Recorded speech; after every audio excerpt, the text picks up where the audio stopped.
श्री कृष्ण कहते हैं, मन खुश रहे हमारा और इस जगत का कल्याण हो। हम सभी चाहते हैं, पर जैसी हमारी कामना है वह कभी पूरी होती नहीं। मन में तरह तरह के गंदे विचार मनुष्य के दिमाग में घूमते हैं। ऐसे में प्रश्न आता है कि मन में अच्छे विचार कैसे लाए।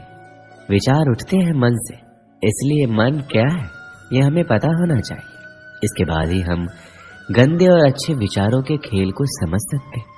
देखिए, मनुष्य का जीवन विचारों से ही तो है। किसी के मन में विचार आता है खुद को और इस दुनिया को बेहतर बनाने का, तो किसी को आत्महत्या का विचार आता है। इन विचारों से परेशान होने से पूर्व हमें समझना होगा कि आखिर मन में विचार कैसे आते हैं, मन में विचारों की उत्पत्ति कैसे होती है। मनुष्य को अपनी स्थिति के अनुरूप ही विचार आते हैं। मनुष्य की हालत यदि मजबूरी की है तो उसके कर्म भी मजबूरी में होंगे। यदि हालात बुरे हैं तो विचार भी बुरे ही आते हैं। इसलिए विचारों का आना आपके हालातों पर निर्भर करता है।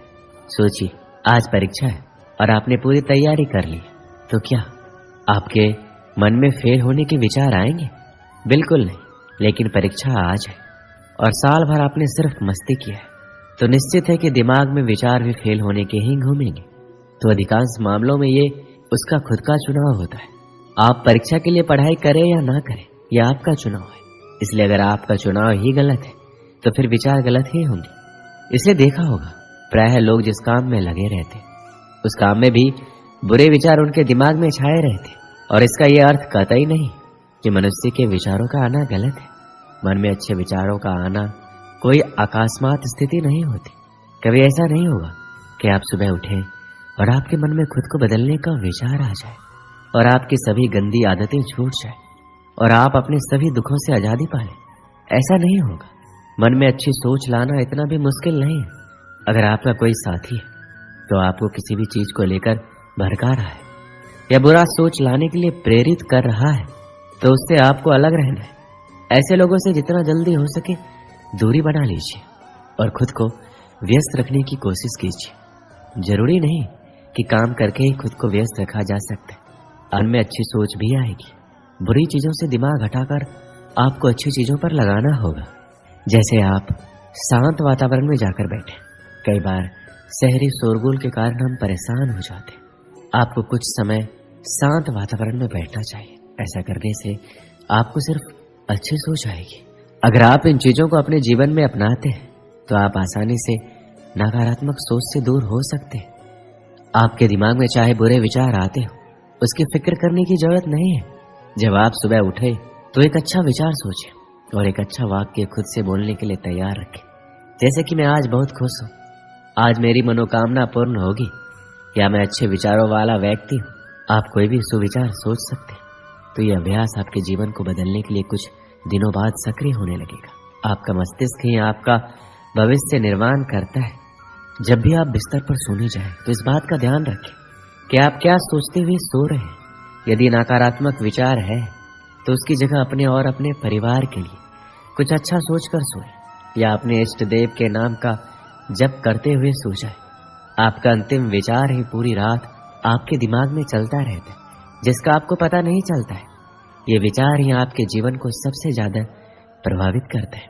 इस विचार का सबसे अच्छा होना जरूरी है। अतः सोते समय अच्छे विचारों को दोहराते हुए सोना चाहिए। मन में किसी प्रकार का भय और शंका लेकर नहीं सोना चाहिए। इसलिए जब भी आप सोएं तो एक अच्छे विचार के साथ सोएं। दोस्तों, इसे मैं एक कहानी के माध्यम से समझाता हूँ। एक बार एक आदमी ने अपनी सारी जमा पूंजी से एक सुंदर घर बनवाया। गृह प्रवेश के एक दिन पहले उसके घर में आग लग गई और पूरा घर धो धो कर जलने लगा। सब लोग आग बुझाने में लगे थे, लेकिन वह आदमी बाजार गया और मिठाई का डब्बा ले आया। जैसे वह मिठाई सब लोगों में बांटने लगा तो लोगों ने सोचा शायद घर जलने के कारण इसको गहरा सदमा लगा है, इसलिए इसे समझ नहीं आ रहा है कि इस समय इसे कैसे रिएक्ट करना है। फिर किसी ने पूछ लिया, भाई तेरा घर जल गया है, तू लड्डू बांट रहा है?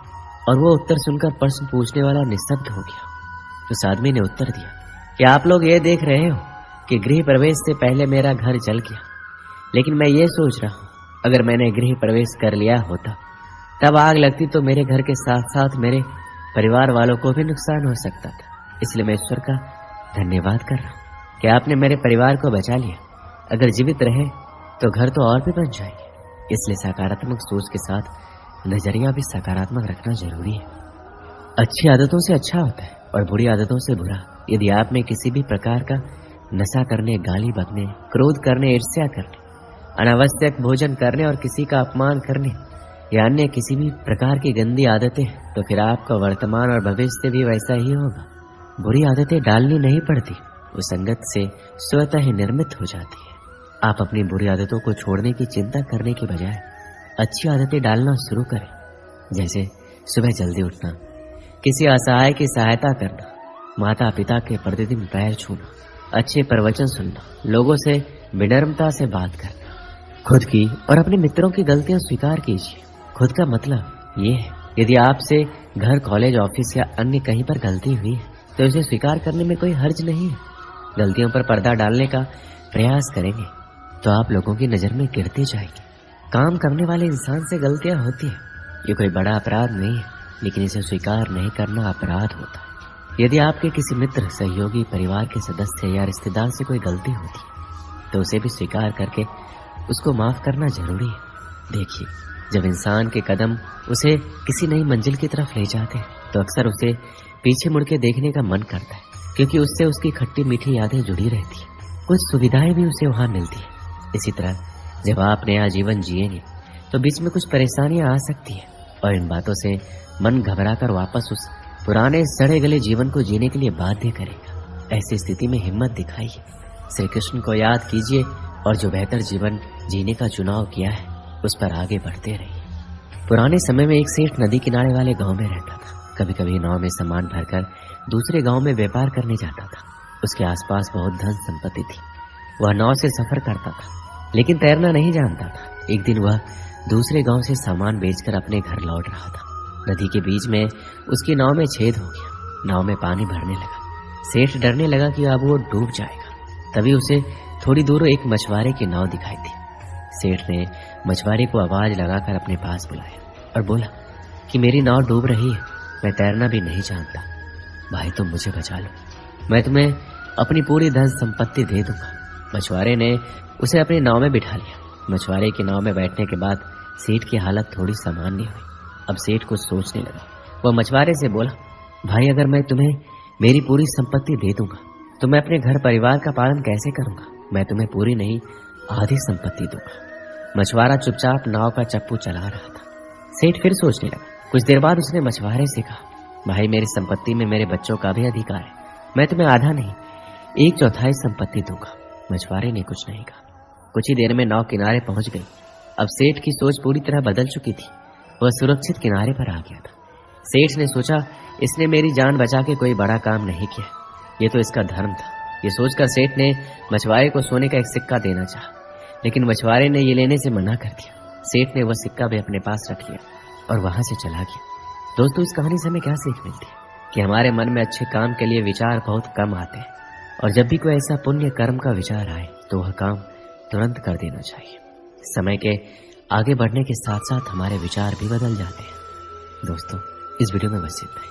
मिलते हैं अगले वीडियो में। अपना ख्याल रखिएगा। जय श्री कृष्ण।